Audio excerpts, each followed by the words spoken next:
Hello, Lateral here, and we're back today on F1 2021. And today I'm doing my first ever track guide on this game. And for this track guide, we are here at Bahrain.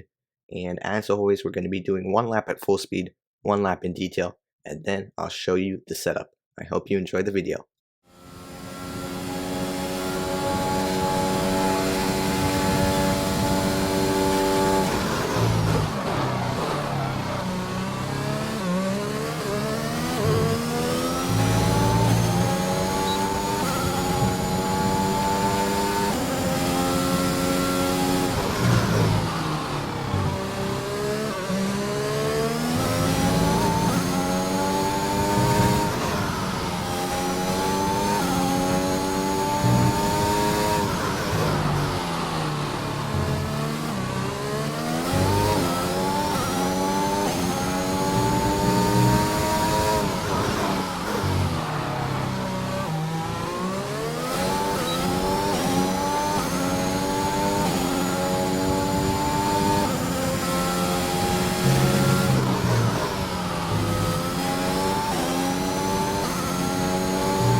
That was the lap then. As you can see, it's a 124.8 and not a bad lap, still a lot of room for improvement, but still a pretty decent lap.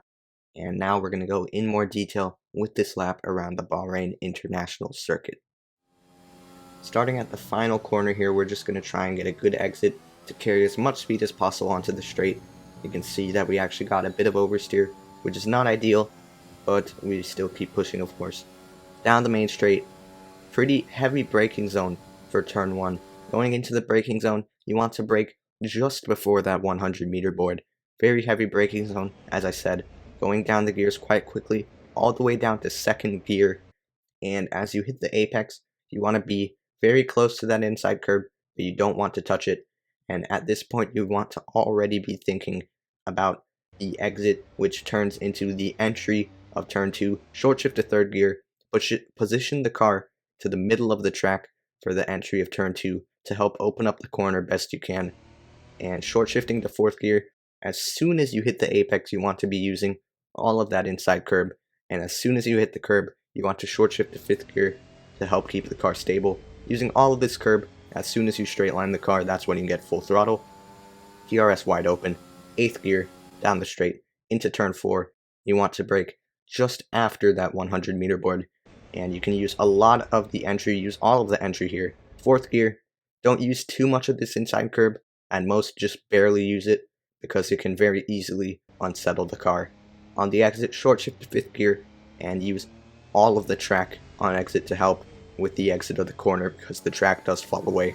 For the S section, using all of the track on entry, as you can see here, and this is around the point of the track where you want to start turning in for the corner, and you want to brake just before you hit the end of that curb there. And fifth gear, avoid the inside curbs through the S section. Sixth gear for the left, flat out. And for the exit, you want to be very careful on this exit curb, because if you use too much or if you hit it wrong, you can very easily oversteer or spin out, which is why I'm very cautious with that curb. But downhill into turn 8, this braking zone is mostly off of feeling, but try to look for that end of the light blue patch of runoff as your reference point. Use the entry curb to help open up the corner. Getting on throttle very early here, you can see before we even hit the apex, we're getting on throttle, because you can get on throttle very early here. Just barely using that inside curb, short shift to third gear. Ideally you want to avoid that exit curb. Uphill before dipping downhill again. Turns 9 and 10, use all of the track on this entry to help open up the corner for this very difficult section of the track where you brake downhill. Trail braking is so important here. Staying in sixth gear, use the white van as your reference point. Just as that goes out of view, you want to start braking. And down all the way to second gear, don't touch any of those curbs. And as you hit the apex, similar to turn 1, you want to get close to the curb, but not quite on the curb. And you want to get on throttle quite early to help rotate the car, short shifting the third gear, and then DRS wide open down the straight. Again, up to 8th gear down this straight, and into this corner. You want to brake in between those two blue patches of the runoff area, and we're using all of the curb on the entry of the corner, 4th gear, and you want to use this curb, but don't go fully over it as it will unsettle the car. And the exit is quite tricky. You don't want to use all of the track there. Do not touch that curb. And for the flat out right-hander, use all of the track on entry to help open up the corner, as you don't want to scrub off any speed. 7th gear, easy flat. Into this braking zone, you want to brake just as that orange part of the barrier goes out of view. Be careful when braking on the curb, because you can very easily lock the rear tires here if you brake on the curb. And down to 4th gear, get on throttle very early, similar to turn 8. Before we even hit the apex, we're on throttle, really pushing the limit with the throttle here.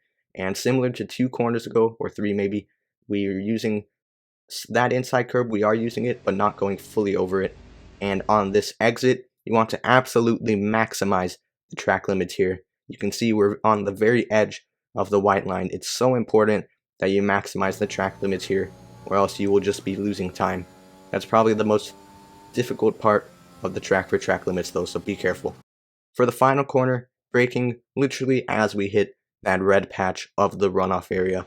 For the entry, using all of the curb, and 4th gear, similar to turn 4, just barely using that inside curb, as it can very easily unsettle the car. And getting on throttle, and then short shift to 5th gear for the exit. You can see we're already full throttle, but we are still turning, so you don't want to go fully over that exit curb until you're pretty much done turning. So you can see we're not fully over it until now when we straighten the car. Then we go fully over it. But that is a lap of Bahrain. Now for the setup, we're going to go in detail for each component. I did not make this setup, I just got it off of a different YouTube video and thought I'd try it out, and it felt quite nice. For the aero, we're using 6/8 wings, felt quite nice. The general theme that I've noticed with these F1 2021 setups is it's a lot higher downforce compared to the F1 2020 setups, and that's obviously to make up for the lost downforce from the regulation change. But this 6/8 wings setting felt very nice through the corners, and it was pretty decent on the straights as well. For the transmission, using 84 on throttle and 56 off throttle. Really important that you have that traction potential, which is why we're using 84 on throttle. And then off throttle, just to help rotate the car, we're using much lower at 56.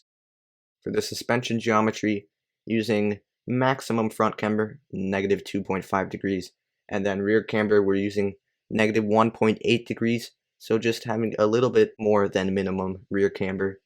And then front toe, just a bit more than minimum, 0.08 degrees, and then rear toe on minimum.